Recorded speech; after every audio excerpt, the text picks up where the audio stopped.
Ovary में cyst की समस्या हो, पीसीओएस हो, पीसीओडी हो या फिर इरेगुलर मेंस्ट्रुअल साइकिल हो, इन सभी समस्याओं से बचने के लिए आज इस वीडियो में हम सभी योग अभ्यास करेंगे। इन सभी योग अभ्यासों को करके आप अपनी इन सभी समस्याओं को हमेशा के लिए दूर कर सकती हैं। नमस्कार साथियों, मैं हूं अनुपम सिंह और आज मैं आप सभी के लिए ओवरी से जुड़ी समस्याओं के लिए योग लेकर आई हूं। तो आगे बढ़ें इससे पहले आप चैनल को जल्दी से सब्सक्राइब कर लीजिए अगर अभी तक आपने सब्सक्राइब नहीं किया है, और बेल आइकन को भी प्रेस करके रखें जिससे कि नोटिफिकेशन हर बार आप तक पहुंचता रहे और ऐसी सभी जानकारियों का लाभ आपको मिलता रहे। साथियों, ओवरी में सिस्ट की जो समस्या है, शोध बताते हैं कि लगभग 10% महिलाओं को ये समस्या पाई जाती है। तो साथियों, ओवरी में सिस्ट हो जाने के जो कारण हैं वो हार्मोनल इम्बैलेंस भी हो सकते हैं, हमारी irregular life style, fast food, junk food, processed food, इन सभी का ज़्यादा सेवन करना, या फिर कई बार पेल्विक फ्लोर में बार बार इन्फेक्शन होने की वजह से भी सिस्ट हो जाती हैं। सिस्ट में साथियों होता क्या है, हमारी ओवरी के अंदर अनवांटेड ग्रोथ होने लगती हैं। ओवरी में एंडोमेट्रियम वॉल होती है जिसके ब्रेक होने की वजह से मेंस्ट्रुअल साइकिल आते हैं, और उसी दौरान जो फॉलिक्यूल्स हमारी ओवरी के अंदर बनते हैं वो हमारी पीरियड के साथ बाहर चले जाते हैं, लेकिन किसी कारणवश यही फॉलिक्यूल्स बाहर नहीं निकल पाते हैं और उन्हीं फॉलिक्यूल्स के साथ जो अनवांटेड टिश्यूज होते हैं उनकी ग्रोथ ज़्यादा होने लगती है और इस तरीके से हमारे ओवरी के अंदर सिस्ट बन जाती हैं।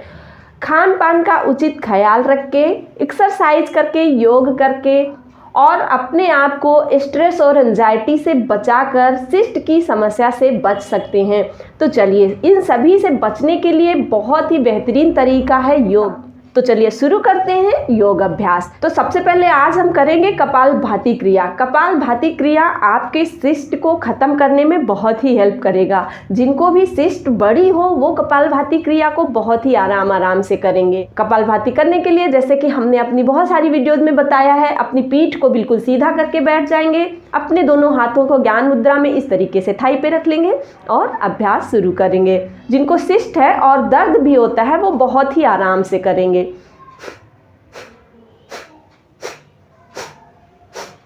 और थोड़ी देर करेंगे जिससे कि आपको दर्द ना हो। अगर आपको दर्द का एहसास हो रहा है तो आप इसे स्किप भी कर सकती हैं। उसके बाद अगला आसन हम करेंगे बद्ध कोणासन। बद्ध कोणासन के लिए इस तरीके से हम अपने पैर के दोनों पंजों को एक दूसरे से मिला लेंगे और अपने दोनों हाथों को इंटरलॉक करते हुए इस तरीके से अपने पंजों को पकड़ लेंगे और अपने घुटनों को जितना हो सके उतना ज़मीन के पास ले जाने की कोशिश करेंगे। उसके बाद थोड़ी देर इसमें बैठेंगे, गहरी लंबी सांस भरेंगे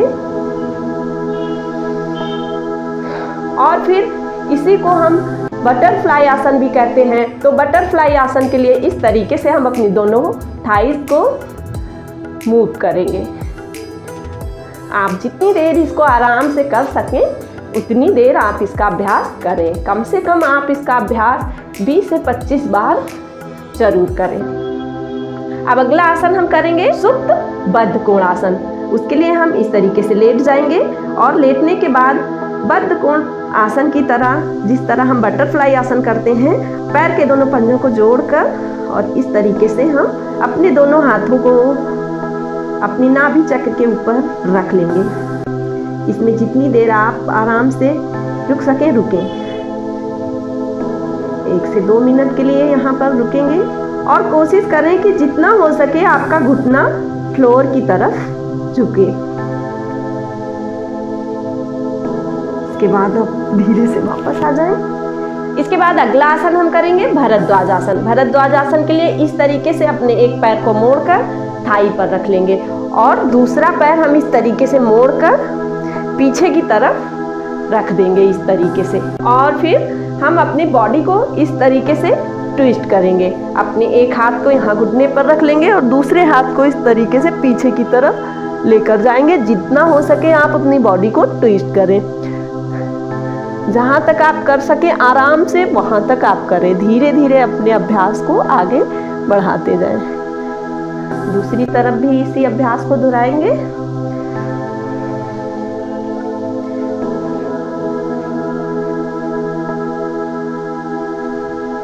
तरह आप दोनों तरफ इस अभ्यास को जितनी देर कर सकें उतनी देर करें और 2 से 3 बार दोनों तरफ इस अभ्यास को दोहराएं। अगला आसन हम करेंगे सर्वांगासन। सर्वांगासन के लिए इस तरीके से सीधे लेट जाएंगे और फिर अपने पैरों को धीरे से ऊपर उठाएंगे। इस तरीके से अपने हाथ की सहायता से, अगर आप कर सकें तो इस तरीके से पूर्ण सर्वांगासन करें। यहाँ पर जितनी देर रुक सकें उतनी देर रुकें। और फिर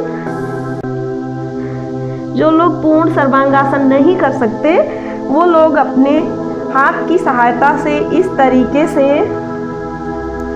भी इस आसन का अभ्यास कर सकते हैं। आप हाथ की सहायता से अपने हिप को होल्ड करें और अपने पैरों को इस तरीके से यहाँ पे होल्ड करके रखें। इसका अभ्यास भी आपके लिए बहुत फ़ायदेमंद होगा। फिर धीरे से वापस आ जाएं और थोड़ी देर यहाँ पर सब आसन में रिलैक्स करें।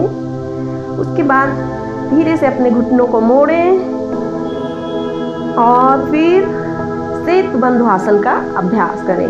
सेतुबंध आसन के लिए जितना हो सके आप अपने हिप को ऊपर उठाएं। इस तरीके से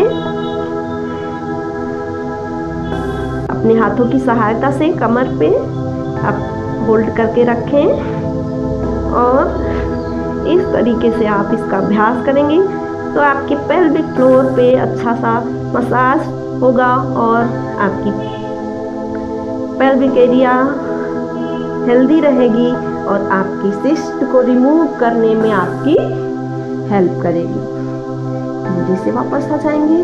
अगला अभ्यास हम करेंगे नौकासन। नौकासन के लिए आप इस तरीके से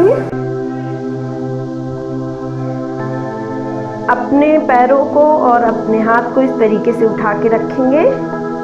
जितनी देर यहाँ पे रुक सकेंगे रुकेंगे और फिर धीरे से वापस आ जाएंगे। अब अगले आसन का अभ्यास करेंगे भुजंगासन। भुजंगासन के लिए हम इस तरीके से पेट के बल लेट जाएंगे।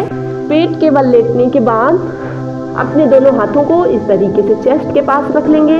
अपने पैरों के बीच में थोड़ी सी दूरी रखेंगे और फिर सांस भरते हुए चेस्ट को ऊपर उठाएंगे और धीरे से इस तरीके से अपने पूरे एब्डोमेन को भी ऊपर उठा के इसका अभ्यास करेंगे।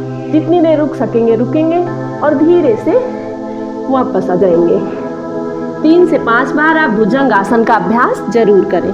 उसके बाद इस तरीके से आप थोड़ी देर रिलैक्स जरूर करें। शिथिल आसन में रोजाना इन सभी आसनों को नहीं कर सकते हैं तो आप अल्टरनेट इन सभी में से 2-3 आसनों को चूज कर सकते हैं। इसके बाद जो सबसे ज़रूरी है वो है अनुलोम विलोम प्राणायाम का अभ्यास। अनुलोम विलोम प्राणायाम का अभ्यास करना बिल्कुल ना भूलें। इससे आपकी स्ट्रेस, एंजाइटी या जो हार्मोनल इम्बैलेंस है वो बिल्कुल ठीक हो जाएगा। तो अनुलोम विलोम प्राणायाम के लिए सिद्धासन सुखासन में बैठ जाएंगे और प्राणायाम मुद्रा बनाते हुए अपनी दाहिनी नाक को बंद करते हुए बाईं नाक से सांस को भरेंगे और अपनी बाईं नाक को इस तरीके से बंद करते हुए दाहिनी नाक से सांस को छोड़ देंगे। वापस से दाहिनी नाक से ही सांस को भरेंगे और बाईं नाक से सांस को छोड़ देंगे। अब इसमें अगर आप कुंभक भी लगा सकते हैं तो कुंभक भी लगाएं, क्योंकि कुंभक का अपना एक अलग फायदा होता है। जब आप कुंभक लगाते हैं तो आपके अंदर ऑक्सीजन को ज़्यादा देर तक रुकने का मौका मिलता है। इससे आपके सभी टिश्यूज और हेल्दी होते हैं, क्योंकि उनको ऑक्सीजन ज़्यादा मात्रा में मिलती है और वो सभी ज़्यादा एक्टिवली काम कर पाते हैं। इसके अलावा अगर आपको लोअर एब्डोमेन में दर्द भी होता है तो आप गर्म सिकाई कर सकते हैं। गर्म पानी की बोतल से अगर आप सिकाई रोजाना करेंगे तो इससे आपको दर्द में बहुत राहत मिलेगी। तो इन सभी योग अभ्यासों को करके और अपनी लाइफ स्टाइल को रेगुलेट करके इन सभी लाइफ स्टाइल डिजीज से आप खुद को बचा सकते हैं। तो आप हमेशा स्वस्थ रहें और खुश रहें, इसी मंगल कामना के साथ मुझे इजाजत दीजिए। मिलती हूँ नेक्स्ट वीडियो में, तब तक के लिए नमस्कार।